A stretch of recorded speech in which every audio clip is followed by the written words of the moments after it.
Wanted to give you a little update on the COVID hotspot that is the White House at this point.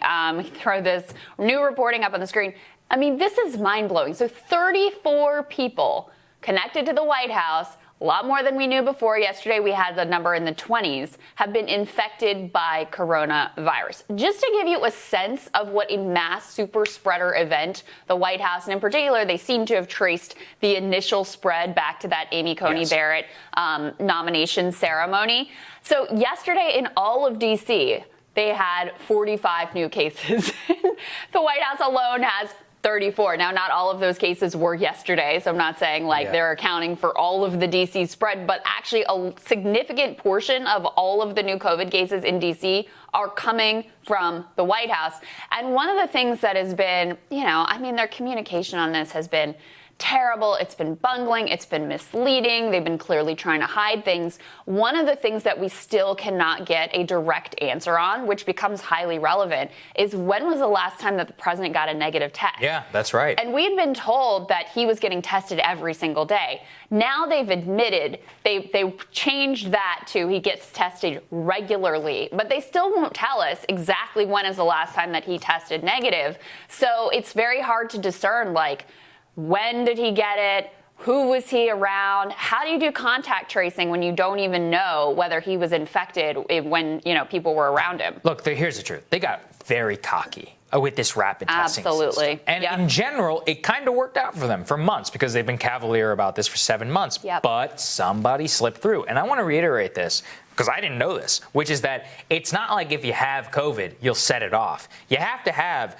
a pretty specific and decent viral load, like the number of virus particles that are in your body that you're spewing for this thing to detect it. Whereas a PCR test, the one that goes up your nose, that's a little bit different. So these rapid tests, they're effective, but they're not a fail-safe, right? And that's what you saw with how somebody got into the Rose Garden and just spewed it everywhere. And that is why, even if you are tested, even if you are rapid saliva tested like these people are, you still should have precautions, especially for the most powerful man on earth. And they're eating it for it right before a month before election. Worst possible time it could have happened. Now the debate's not even going to happen because of this. I think it's a major political wound. It just demonstrates the cavalier nature and the wishing away that they wanted to. You can't wish reality away. You can't wish away a virus. And that's the thing. It's the one thing in maybe his entire life that he has not been able to talk himself out of. I think that's true.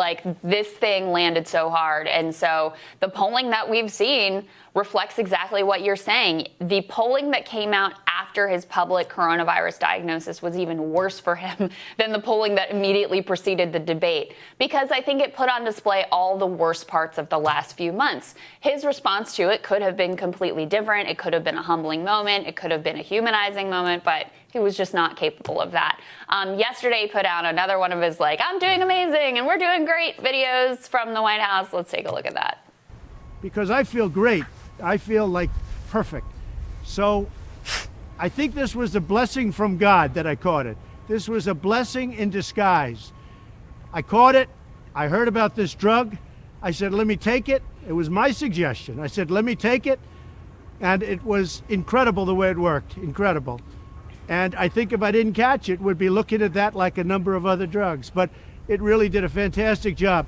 I want to get for you what I got, and I'm going to make it free. You're not going to pay for it. And it seems like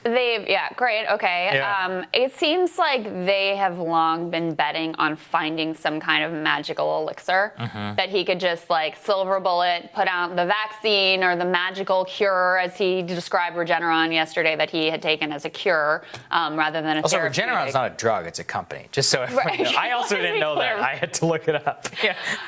Anyway, good point.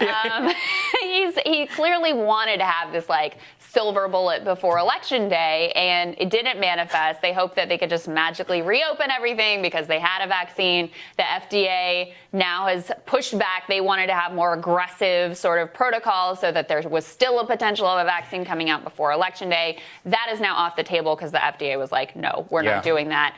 And it seems like, and I wonder if you agree with this, from these videos and the outrageous amount of tweeting that's all over the place. Russia and, oh, we're going to have the troops home by Christmas from Afghanistan, and tons of stuff about coronavirus, and then calling into Fox News this morning, doing a lengthy interview with Maria Bartiromo over on Fox.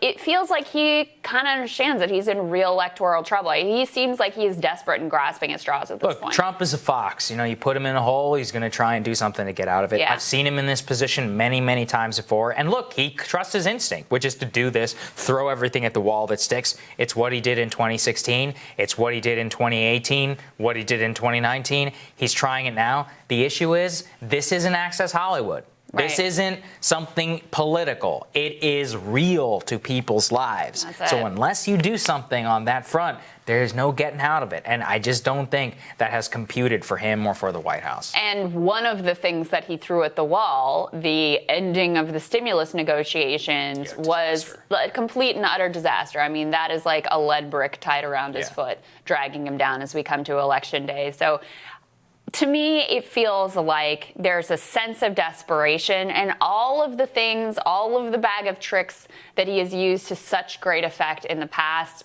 it's just not working this time. I think that's right. All right, we're going to have more Rising for you after this.